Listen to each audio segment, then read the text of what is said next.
Bismillahirrahmanirrahim. Alhamdulillah hamdan katsiran thayyiban mubarakan fih kama yuhibbu rabbuna wa yardah. Asyhadu an la ilaha illallah wahdahu la syarika lah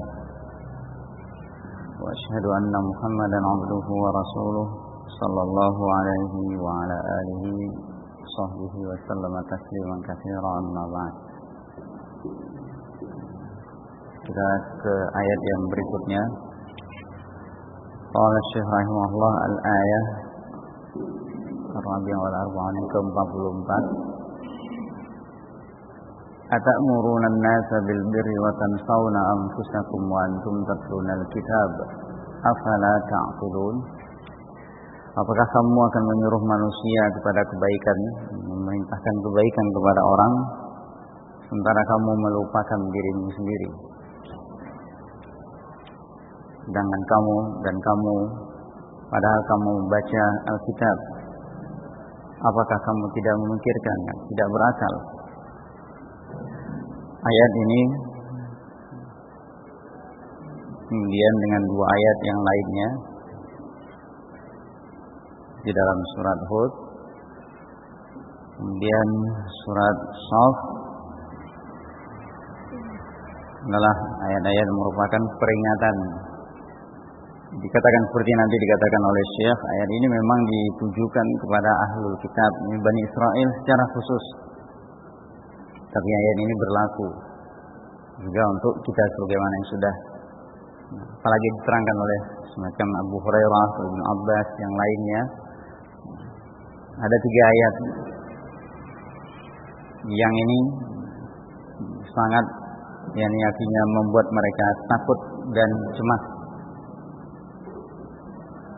untuk berdiri di hadapan orang lain, duduk di hadapan orang lain, memberikan nasihat, memberikan peringatan, menyampaikan wasiat, tausiah. Salah satunya di antaranya ayat ini. Kemudian surat As-Saff, kabura maqtan indallahi an taqulu ma la taf'alun. Dan surat Hud, Allah menyebutkan perkataan Nabi Syuaib, wa ma uridu an ukhalifakum ila ma anhaakum an. Aku tidak ingin untuk menyelisihi apa yang aku larang kalian mengerjakannya. Ini peringatan. Samping juga ada hadis Nabi sallallahu alaihi wasallam tentang seorang yang ketika di dunia termasuk orang-orang yang amirun ma'ruf wan nahu 'anil munkar, nahyu 'anil munkar, mereka orang-orang yang memerintahkan kepada kebaikan juga melarang dari kejelekan. Tapi seperti di sini juga sebagai takdir peringatan, mereka tidak mengamalkannya. Mereka menyuruh orang lain, tapi mereka melupakan diri mereka sendiri. Nah, mengajak orang lain atau menghasung orang lain, mendorong orang lain, tapi dia sendiri tidak mengerjakan. Dia melarang orang lain, tapi dia sendiri mengerjakan. Ayat-ayat 3 ayat ini juga hadis Nabi itu jadi ancaman yang berat. Ancaman yang berat buat orang-orang yang memberikan nasihat. Tapi bukan berarti dia harus berhenti.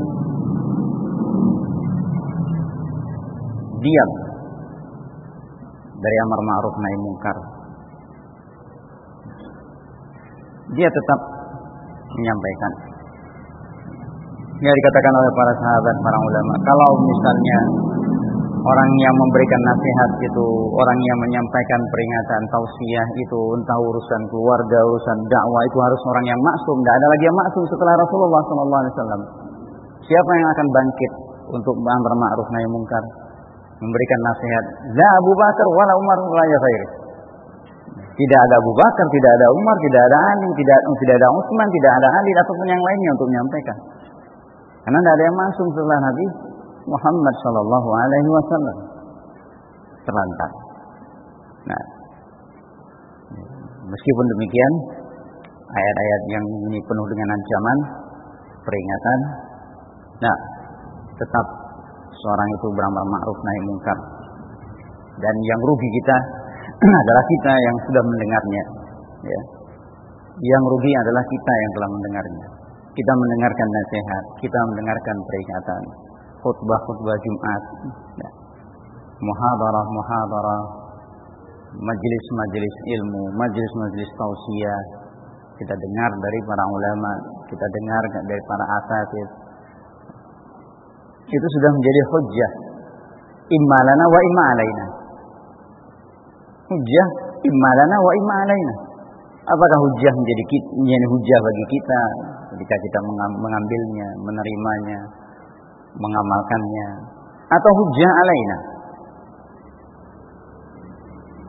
Jadi alasan Allah untuk menghukum kita. Nah, sehingga mungkin ada orang yang sebagian kita mungkin daripada tegak hujjah sama sekali tidak mau hadir di majelis-majelis ilmu. Nah,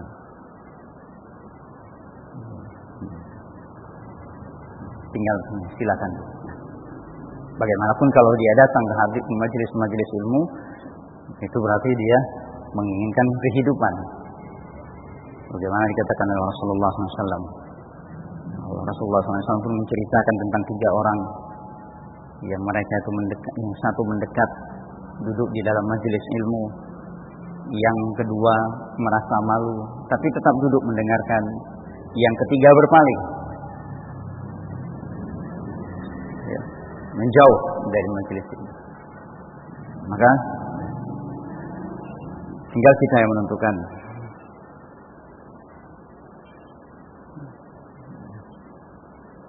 Sambil minta pertolongan kepada Allah Subhanahu wa taala untuk dibimbing. Ayat-ayat ini juga tidak lepas menjadi ayat-ayat yang sering kita baca dan ulang-ulang terkait dengan kita para murabbi, para murabbiyat. Nah, mudarris wa mudarrisah, muallim wa muallimah, ustaz wa ustadzah.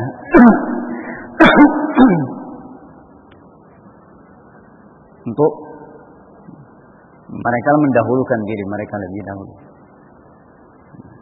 sehingga mereka tidak terkena ancaman dari ayat-ayat ini. Atamuruna an-nasa bil birri ditujukan kepada orang-orang ahlul kitab, Yahudi dan Nasrani. Mereka dapatkan mereka menyuruh orang untuk beriman kepada Muhammad sallallahu alaihi wasallam wal Quran, tapi mereka sendiri tidak.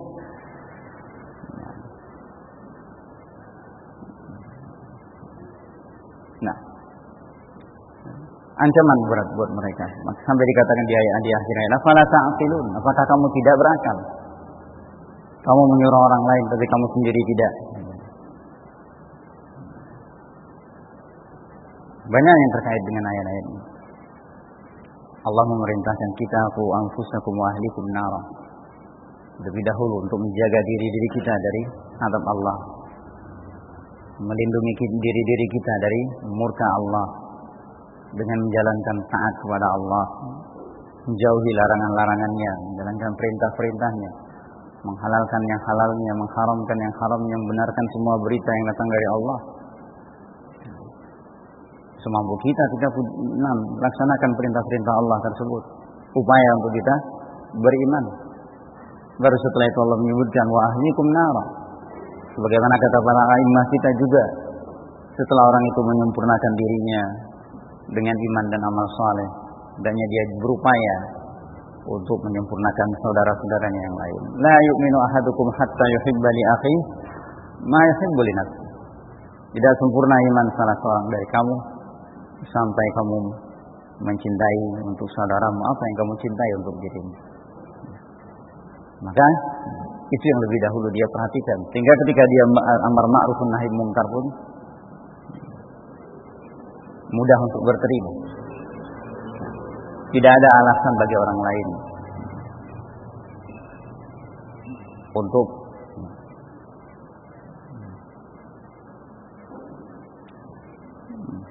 mungkin merendahkan, walaupun ini bukan sesuatu yang benar dan dibenarkan. Ketika seorang yang amir bil ma'ruf atau nahi anil munkar dia justru melakukan sebaliknya, Itu juga bukan alasan buat orang yang mendengarnya untuk kamu sendiri. Itu bukan alasan dia. Yang jelas dia sudah mendengar. Nah, seperti tadi. Kalau mau yang amar ma'ruf nahi mungkar itu orang yang maksum, bersih, suci, tidak ada lagi setelah Nabi sallallahu alaihi wasallam. Siapa yang mau kita terima perkataannya? Wala Imam Malik, wala Bin Baz rahimahumullah. Apalagi yang masih hidup. Apalagi sekedar asat itu. Mudarrisat.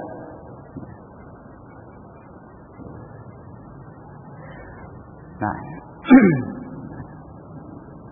maka dahulukan berupaya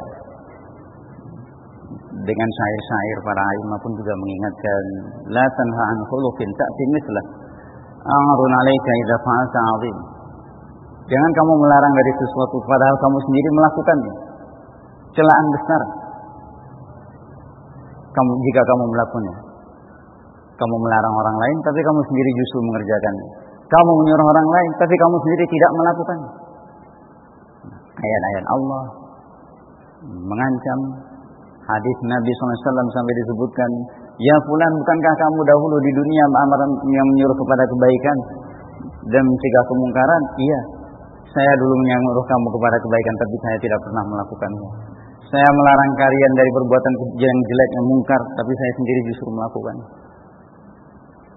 Terburai ususnya berputar-putar di dalam neraka. Waliyahzubillah. Ibda bi nafsik. Perhatikan diri kita. Perhatikan diri kita. Tapi juga bukan alasan kan untuk kita yang mendengar kamu sok suci, kamu sendiri juga seperti itu, tidak ada. Itu bukan alasan orang yang mukmin. Bukan alasan orang yang bertakwa. Ingat ancaman Allah, "Idza qila lahu ittaqillaha akhadhathu al-izzatu bil itsmi." Akhadhathu al-izzatu bil itsmi fa hasbuhu jahannam. Cukup jahannam buat dia. Diingatkan takwa kepada Allah, malah membalikkan kamu sendiri. Itu bukan mukmin. Wa huwa aladul khisam. Maka kita pun hati-hati dari yang seperti ini. Benar yang disampaikannya dari Allah dan Rasulnya sesuai dengan pemahaman salaf. Kita saling mendoakan, mudah-mudahan dia diberi taufik oleh Allah untuk mengamalkan apa yang dia sampaikan, dan kita pun diberi taufik oleh Allah untuk mengamalkan apa yang kita dengar, tidak menjadi hujjah alaihi. Bahkan sebagian ulama kadang-kadang ketika melihat orang-orang menerima penyampaiannya, mendengarkan, menerima nasihatnya, khawatir terhadap diri mereka, menegur dirinya. Bagaimana dengan kamu? Mereka mengamalkan dan kamu sendiri tidak. Berdoa kepada Allah. Dia berdoa kepada Allah, ya Allah, kalau engkau menghukumku, menyiksaku, janganlah engkau menyiksaku di hadapan mereka, supaya mereka tidak mengatakan. Ternyata Allah juga menyiksa orang yang menyampaikan, mengajak orang lain kepadanya. Bukan karena aku, tapi karena engkau, ya Allah. Nah, tapi yang jelas ayat-ayat seperti ini peringatan. Mereka ingin memberikan nasihat, mereka ingin memberikan teguran, amar ma'ruf nahi munkar, supaya dia berhati-hati. Berat memang tanggung jawabnya. Bukan hanya celaan di dunia, di akhirat dia ada berhadapan dengan Allah Subhanahu wa ta'ala. Lihat bagaimana ayat ini ditujukan kepada orang Yahudi, orang-orang ahlul kitab, sampai mereka dilaknat oleh Allah. Mereka mengenal apa yang sudah mereka ketahui tentang kebenaran, tapi mereka tidak beramal dengan kebenaran tersebut. Jadi orang-orang yang maghdub alaihim, dimurkai oleh Allah Subhanahu wa ta'ala. Dan itu juga ancaman-ancaman itu berlaku untuk umat Nabi Muhammad sallallahu alaihi wasallam. Maka jadikan ayat-ayat ini selalu kita ingat. Atamuruna an-nasa bil birri wa tansawna anfusakum wa antum tatluna kitab afala ta'qilun. Nah, siap juga untuk kita dibenahi, untuk memperbaiki diri, untuk muhasabah. Nah, kita yang lebih dahulu mengamalkan apa yang kita akan perintahkan kepada orang lain. Kita yang lebih dahulu menjauh, meninggalkan apa yang akan kita larangkan kepada orang lain. Sampai ada kisah ketika masa-masa di zaman Al-Hasan Al-Basri rahimahullah, keadaan budak belian itu sengsara. Banyak yang mengeluh, ingin supaya orang-orang yang punya harta, punya budak itu memperhatikan masalah budak, dan mereka mau membebaskan budak tersebut atau meringankan keadaan budak-budak tersebut. Mengeluh, nggak ada yang mau berbuat. Datang mereka kepada Al-Hasan Al-Basri mengeluhkan keadaan ini. Al-Hasan Al-Basri rahimahullah diam, menahan diri sekian lama. Tidak juga menyampaikan, memberikan nasihat, memberikan tausiah. Disebutkan beliau pada suatu ketika mendapatkan rezeki dari Allah, kemudian beliau beli budak, kemudian beliau bebaskan. Terlihat orang lain, kemudian baru beliau bicara.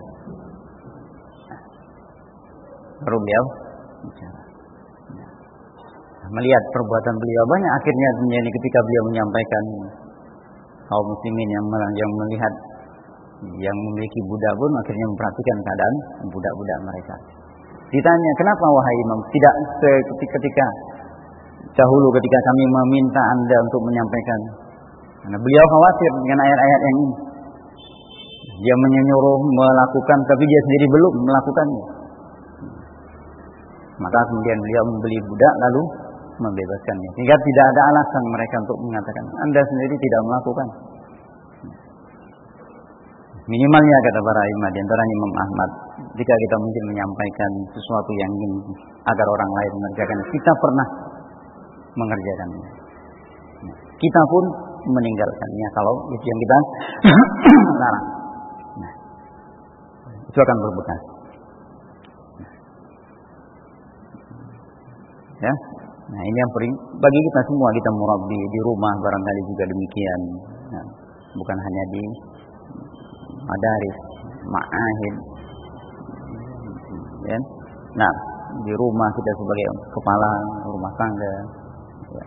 Apalagi anak-anak kita mungkin sudah di antara mereka mungkin ada yang cerdik. Abi nyuruh kita menghafal Quran, abi sendiri tidak pernah baca Quran. Nah, kita mungkin akan bisa membantah. Abi sendiri tidak hafal Al-Quran, kita mungkin bisa membantah. Ya sudah gantian, kamu yang cari maisha, abi yang hafal Al-Quran. Bisa kan kita membantah? Tapi kan tidak seperti itu. Karena hafal Al-Quran ini juga kepentingannya untuk kita pribadi, menunjukkan kecintaan kita kepada Allah, pada Al-Quran. Baik, ala kulli hal, ini ayat-ayat seperti ini dan ayat yang tadi, surat Hud, juga surat As-Saff, itu peringatan. Maka siapapun kita hendaknya memperhatikan, menghisap diri-diri kita masing-masing. Jangan sampai ayat-ayat ini menjadi alasan bagi Allah untuk menghukum kita. Nah, besar ancamannya, berat. Tapi bukan berarti untuk menghalangi kita untuk menyuarakan al-haq. Al-haq tetap yuqal, tetap dikatakan pada tempatnya, ya, sesuai dengan hikmah. Qala rahimahullah qauluhu atamuruna an-nasa bil birri ay bil iman wal khair. Kamu menyuruh orang lain beriman dan berbuat baik. Wa tansawna anfusakum, dan kamu lupakan diri kamu. Diumpamakan oleh mereka di antara dalam riwayat Al-Khatib Al-Baghdadi, orang yang beramar ma'ruf nahi munkar tapi dia sendiri tidak mengerjakan itu seperti lilin.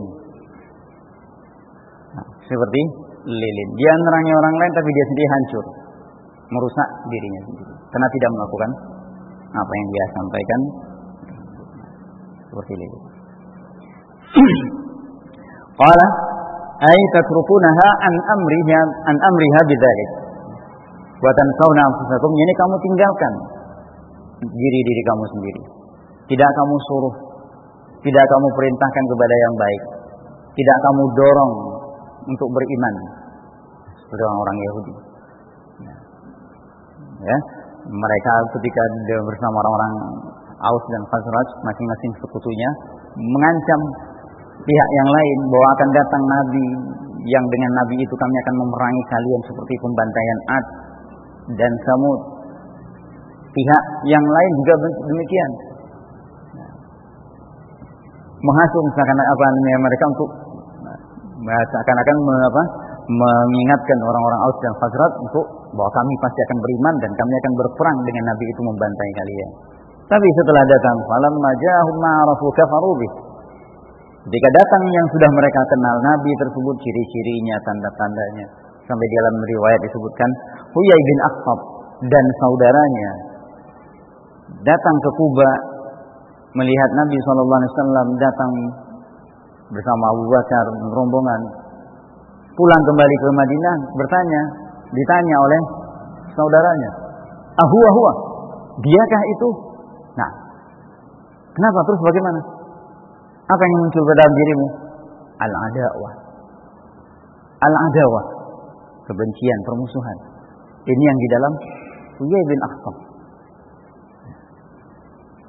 ayah dari bunda kita Sofiyah. Dia kenal, dia tahu ciri-cirinya, tapi ketika ditanya, apa yang kamu rasakan? Benci. Apa salah beliau sallallahu alaihi wasallam? Belum lagi beliau berdakwah. Dan ini memang sepanjang masa seperti itu. Dimanapun orang-orang yang saleh, orang-orang yang mukmin, orang-orang munafik pasti akan kepanasan. Walaupun orang mukmin ini tidak berbuat apa-apa, diam, pasti kepanasan. Gerah mereka melihatnya.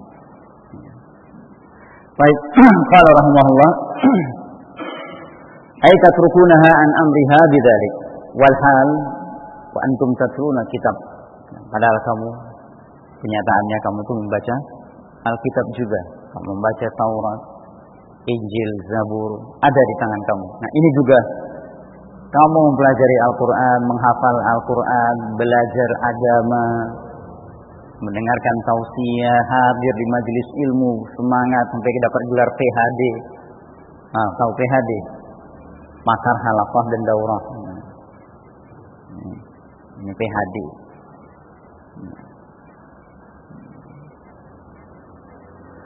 Nah, wa antum tatluna kitab afala ta'qilun. Apa kamu tidak berakal?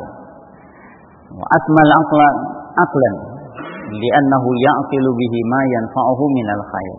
Dinamakan akal itu akal karena dia dengan akal tersebut orang itu akan memikirkan apa yang bermanfaat bagi dirinya dari berbagai kebaikan.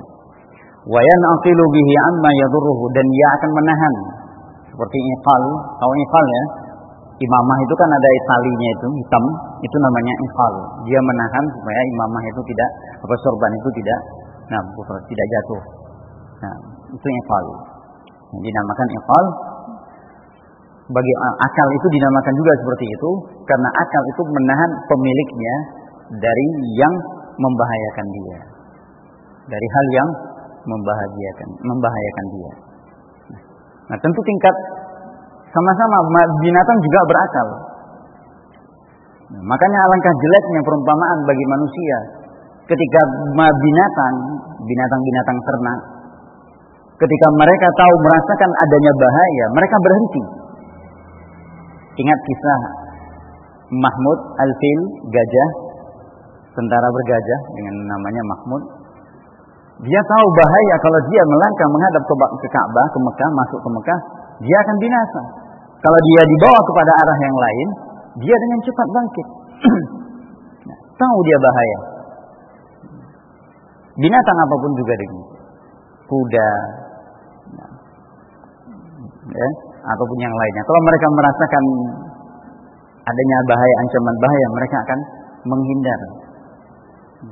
Tapi alangkah jeleknya manusia, alangkah celakanya dia, akalnya tidak berfungsi untuk menahan dia dari sesuatu yang membahayakan dia, yang merugikan dia dunia dan akhiratnya. Makanya pantas ketika mereka ditegur, disebutkan oleh Allah, lahum qulubun la ya'qiluna biha, la yafqahuna biha, wa lahum adhanun la yasma'una biha, wa lahum a'yunun la yubsiruna biha, ulaika kal an'am bal hum adall. Mereka punya hati, punya akal, tapi tidak bisa memahami. Mereka punya telinga, tapi tidak bisa mendengar. Mereka punya mata, tapi tidak bisa melihat. Mereka seperti ternak. Ternak masih mending. Tahu ada bahaya, mereka akan berhenti. Ulaika kal an'am bal hum adall, bahkan lebih sesat. Ini manusia. Makanya yang seperti ini alangkah kita ingat-ingat, baca yang sering kita baca. Laqad khalaqnal insana fi ahsani taqwim, thumma radadnahu asfala safilin. Kenapa mereka sampai dijatuhkan, direndahkan serendah-rendahnya? Apa yang mereka banggakan? Manusia itu apa yang mereka banggakan? Akal. Tapi ketika tidak berfungsi, lebih rendah daripada binatang. Nah, illa alladziina amanu, kecuali orang-orang yang beriman. Ini yang berfungsi akalnya, bisa mencerna, bisa memahami, bisa memikirkan, bisa meresapi, bisa menghayati. Qala wa dzalika anna al-aqla yahussu sahibahu an yakuna awwala fa'ilin lima ya'muru bihi. Karena akal itu kalau itu berfungsi, dia akan mendorong pemiliknya untuk dia menjadi orang yang pertama sekali melakukan apa yang dia perintahkan. Wa awwalu tarikin lima yanha anhu, dan menjadi orang yang pertama sekali meninggalkan apa yang dia larang. Ajaban li syaikhin ya'muru an-nasa bit-tuqa wa maraqaba ar-rahmana yawman wa mattaqa yara akla al-hashish war-riba wa man ra'a al-haqqa tazandaqa. Ini di antara makfulat. Dulu Syekhuna Muqbil rahimahullah kadang membacakan ayat ini, syair-syair seperti ini. Sungguh aneh seorang syekh menyuruh orang lain bertakwa, sementara dia sendiri wa ma raqabar rahmana yauman wa mattaqa. Sama sekali sehari pun tidak pernah dia merasa muraqabah, merasa diawasi oleh Allah dan tidak pernah bertakwa. Dia memandang, berpendapat bahwa makan riba boleh, makan hasyis, ghot, kalau di Yaman itu namanya ghot, mirip-mirip ganja, tapi lebih. Syekh ini menganggap boleh. Wa man ra'al haqqa tazandaq. Siapa yang melihat al-haq, Sahih Bukhari dan Muslim, itu pasti jadi zindik. Ini syekh ini. Nah, ada yang demikian ini jadi syair, jadi mahfuzat di kalangan talabah. Semestinya, kalau dia betul-betul berakal, siapapun dia akan menjadi orang yang pertama sekali mengerjakan apa yang dia perintahkan, dan menjadi orang yang pertama sekali meninggalkan apa yang dia larang. Faman amara ghairahu bil khairi wa lam yaf'alhu aw nahahu 'anil syarri falam yatrukhu dalla 'ala adami aqlihi wa jahlihi. Siapa yang memerintahkan orang lain kebaikan tapi tidak pernah mengerjakannya, melarang orang lain dari kejelekan tapi justru mengerjakannya, tidak pernah dia tinggalkan, itu menunjukkan dia tidak punya akal. Dalla 'ala adami aqlih wa jahlih, dan menunjukkan pula kejahilannya. Khususan lebih-lebih lagi idza kana aliman bidzalik, kalau dia tahu. Lebih-lebih lagi khususnya kalau dia tahu perkara tersebut, ini salah dia lakukan, ini benar tapi tidak dia lakukan. Qad qamat alaihi al-hujjah, tegak hujjah, ada alasan bagi Allah untuk menghukum dia.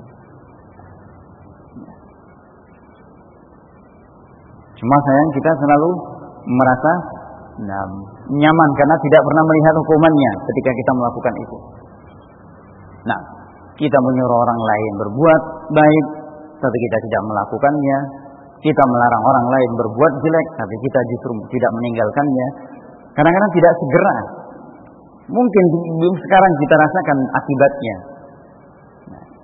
Setahun, 2 tahun, 10 tahun, bahkan naudzubillah saat-saat kita butuh. Kadang-kadang sebagian orang dulu di zaman kita salaf, di zaman salaf kita, ketika mereka melakukan maksiat, mereka lihat asarnya. Mereka lihat asarnya pada kendaraan mereka, anak istri mereka. Nah, ada akibat yang dia lihat. Ditegur langsung oleh Allah. Kadang-kadang ada lagi yang seperti yang diceritakan oleh Ibnu Qayyim, 40 atau 20 tahun lagi kamu akan merasakan akibatnya. Nah, namun yang paling celaka adalah orang yang tidak merasa kalau dia sedang dihukum oleh Allah dengan akibat dosanya. Tidak tahu dia kalau dia sedang dihukum. Nah, ini yang bahaya. Ya, terus apalagi kalau misalnya dibiarkan oleh Allah, hartanya tambah, sehatnya tambah. Nah, kemudian ini pengaruhnya tambah, pengikutnya banyak, tapi maksiatnya tetap. Nah, Allah sengaja demikian. Falamma nasu ma dzukkiru bihi akhadnahum baghtah. Ketika mereka sudah lupa dengan apa yang diperingatkan pada mereka, kami hukum dengan tiba-tiba. Fa idzahum mublisun. Sampai akhirnya mereka putus asa. Qala rahimahullah wa hadhihi al-ayat wa in kana nazalat fi sababi Bani Israil fahiya ammatun likulli ahad. Ayat ini walaupun turun berkenaan dengan Bani Israil, sebabnya adalah Bani Israil. Maksudnya ceritanya tentang Bani Israil. Ditujukan kepada Bani Israil, tapi dia berlaku umum untuk siapa saja. Liqaulihi sallallahu alaihi ta'ala ya ayyuhalladzina amanu lima taquluna ma la taf'alun. Kabura maqtan indallahi an taqulu ma la taf'alun. Panggilan buat orang-orang yang beriman untuk memenuhi tuntutan keimanan itu dengan supaya mereka berhati-hati. Supaya mereka berhati-hati. Walaysa fil ayati anna al-insan idza lam yaqum bima amara bihi annahu yatrukul amra bil ma'ruf wa nahya 'anil munkar. Tapi kata beliau, tidak ada di dalam ayat ini keharusan ataupun dalil bahwa seseorang ketika dia tidak mengajak orang lain amarnya ini kepada yang baik, tidak beramar ma'ruf nahi munkar, bukan berarti dia meninggalkan al-amru bil ma'ruf wa nahyi 'anil munkar. Dia tinggalkan semua, tidak menyuruh orang lain, tidak pula melarang. Bukan demikian. Li'annaha dallat 'ala tawbih bin nisbati ila al-wajibain. Nah, karena ayat ini sebetulnya adalah menunjukkan kepada celaan sehubungan kepada yang berkaitan dengan dua kewajiban, amar ma'ruf, nahi munkar. Wa illa faminal ma'lum anna 'alal insani wajibain. Kalau tidak, maka sebetulnya pada setiap orang itu ada dua kewajiban. Amara ghairahu wa nahya. Amru ghairihi wa nahyi. Wa nahyuhu. Menyuruh orang lain dan melarang orang lain. Wa amru nafsihi wa nahyuha. Menyuruh dirinya sendiri dan melarang dirinya sendiri. Nah, dia yang tahu keadaan dirinya.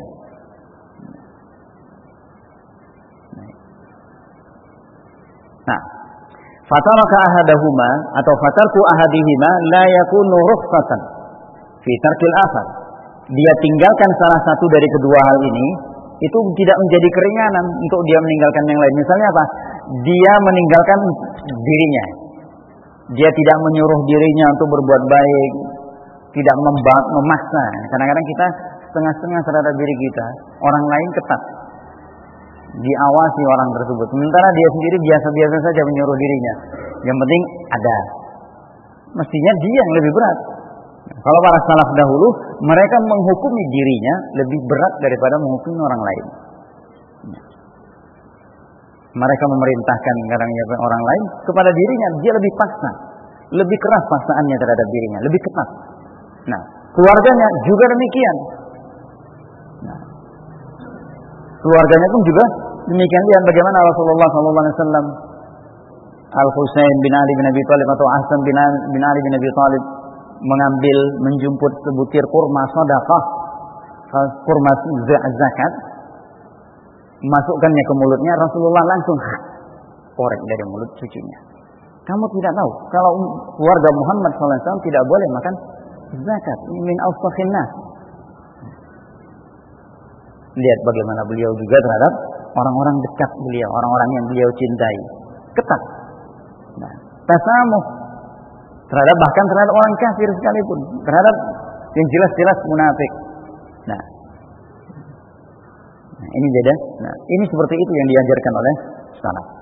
Mereka mungkin mengayomi terhadap orang lain ringan, tapi terhadap diri dan keluarganya dia ketat. Nah, qala rahimahullah, kalaupun dia meninggalkan salah satunya, tidak menyuruh orang lain, dia tidak boleh meninggalkan amrun nafsihi. Atau sebaliknya, dia meninggalkan amrun nafsihi, dia tidak boleh untuk meninggalkan menyuruh orang lain. Tidak ada keringanan untuk dia tinggalkan yang lain. Kalau dia tidak mau menyuruh orang lain, dia harus ingat dirinya, harus dia suruh dirinya. Dia tidak mau melarang orang lain, nah, dia ingat kembalikan kepada dirinya untuk dia larang.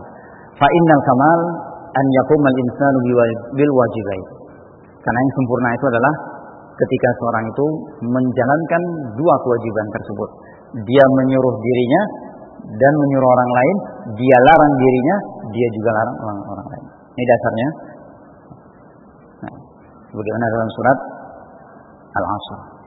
Nah, setelah orang itu menyempurnakan dirinya dengan iman dan amal saleh, dia pun harus menyempurnakan orang lain. Itu sudah lewat dalam tafsir Juz Ammah. Nah, dia ajak orang lain untuk beriman, dia ajak orang lain untuk beramal saleh. Apa yang keluar dari hati itu akan masuknya ke hati. Apa yang cuma dari mulut itu cuma sampai di kuping, keluar dari sebelahnya. Ini kata mereka. Qala wan nafsu al-kamil an yatrukahuma. Kekurangan yang sempurna, betul-betul rugi, itu meninggalkan semuanya. Tidak beriman dan beramal saleh, tidak pula mengajak orang lain, tidak tawasau bil haq, tidak tawasau bis sabr.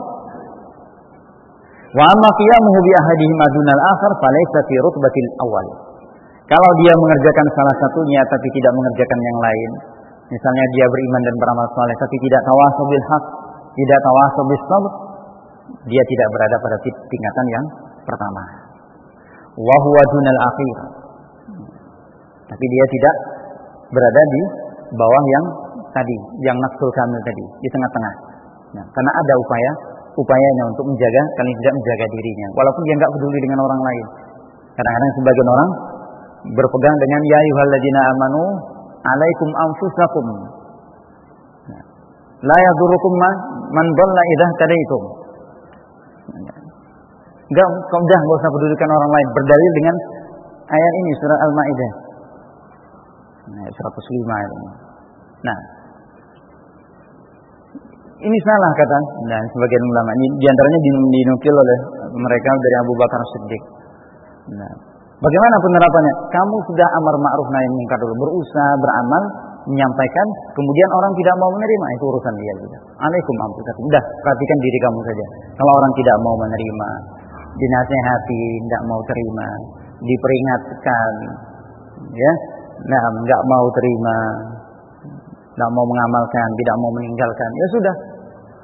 Alaikum anfusakum, baru berpegang dengan ayat ini. Nah, wa aidan fa inna an-nufusa majbulatun ala adami al-inqiyad liman yukhalifu qawluhu fi'lahu. Juga jiwa kita manusia itu majbulah, dia dari sananya tercetak untuk tidak mau tunduk dengan orang yang perbuatannya berselisih, berbeda dengan tindakannya. Kamu nyuruh orang, nah, tapi kamu sendiri tidak melakukan. Kamu melarang orang, tapi kamu sendiri melakukan. Jiwa kita itu biasa akan menolak untuk ada orang-orang yang demikian. Tapi kalau kita mau memikirkan lagi lebih lanjut, kita sudah mendengar, mendengar, nah, itu sudah menjadi hujjah. Tinggal kita yang memilih. Tinggal kita memilih. Walaupun jiwa kita punya keadaan seperti ini, ammaratun bisu, tidak suka dengan yang demikian ini, tapi mau tidak mau kita pun harus ingat, kita sudah dengar kalamullah dibacakan, kita dengar sabda Nabi SAW disampaikan, mau tidak mau sudah jadi hujjah alaina, atau hujjah lana kalau kita mengamalkan. Nah, ya, faqtada'uhum bil af'ali ablagh min istidaihim bil aqwal al mujarradah. Ikutan, anutan, peneladanan mereka dengan perbuatan tindakan itu lebih terkesan daripada dengan sekedar ucapan. Syekh Muqbil pun juga demikian pernah menyampaikan.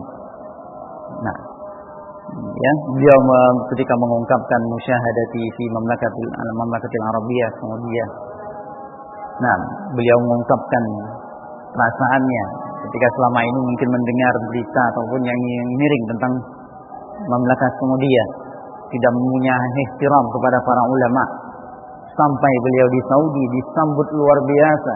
Padahal 25 tahun beliau di blacklist, nggak boleh masuk.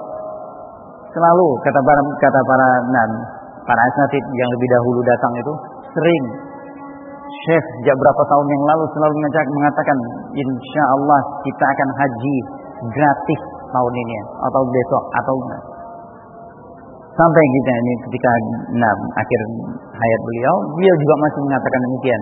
Ditambah dengan hadis yang juga sering beliau sebut, idza aradallahu qabada 'abdin ja'ala lahu fiha hajah. Kalau Allah, fi ardna ada tambahannya, idza aradallahu bi qabada 'abdin bi ardin ja'ala lahu fiha hajah. Jika Allah ingin mematikan seseorang di suatu tempat, Allah jadikan dia punya hajat di sana. Kata para asatid itu selalu diulang-ulang oleh beliau sampai menjelang wafatnya. Sering diucapkan oleh beliau. Bahkan beliau juga mengungkapkan, insya Allah kita akan haji gratis tahun ini. Subhanallah. Nah, sampai di Saudi dalam keadaan beliau mendapatkan perawatan, dibiayai oleh pemerintah Yaman, dibiayai juga oleh pemerintah Saudi sampai ke Amerika. Nah, beliau mendapatkan kesan luar biasa. Beliau sampai beliau mengungkapkan, kita tidak terkesan dengan perbuatan, dengan ucapan kosong. Tapi kita terkesan dengan tindakan, melihat bagaimana ihtiramnya para pembesar kerajaan Saudi terhadap para ulama. Nah, luar biasa penghormatan mereka. Nah, yang membuat beliau merasa bersyukur. Nah ini ikhwan fillah yang penting. Nah, jangan kita jadi orang-orang yang pertama melakukan apa yang kita larang, menjadi orang yang terakhir mengerjakan apa yang kita perintahkan. Kita tetap menyampaikan, walaupun mungkin kita belum mampu untuk melakukannya saat ini, bukan menghalangi, ya. Dan itu bagi kita yang mendengar bukan jadi alasan kamu sendiri belum melakukan. Nah, kamu sendiri juga tidak seperti itu. Itu bukan alasan bagi kita. Urusan dia dengan Allah. Kalau dia belum mampu melakukannya, atau dia justru melakukan yang sebaliknya, tapi kita yang mendengar, kita akan ditanya oleh Allah. Inna sam'a wal basar wal fu'ada kullu ulaika kana anhu mas'ula. Madza ajabtum? Apa yang akan kita jawab? Nah, kita sudah dengar, kita mau mengatakan ma ja'ana min basyir wala nadhir. Enggak, sudah ada yang menyampaikan kepada kita, walaupun orangnya seperti itu. Ya. Nah, wallahu a'lam. Ini tambih buat kita semua. Jangan mengajarkan, jangan memberikan, menyampaikan kalau kita sendiri tidak mampu. Atau belum kita lakukan, kerjakan dulu minimalnya sekali. Atau sama-sama tampakkan juga bahwa kita bukan orang yang merendahkan, melanggar ucapan. Ista'in billah. Banyak minta tolong kepada Allah untuk diberi taufik. Nah, supaya kita mampu mengerjakan apa yang kita perintahkan pada orang lain dan mampu untuk meninggalkan apa yang kita larangkan dari orang lain. Wallahu a'lam bishawab. Nas'alullah an yuwaffiqana lima yuhibbu wa yarda. Ternyata ada kata insyaallah kita lanjutkan pada kesempatan lain. Subhanakallahumma wa bihamdika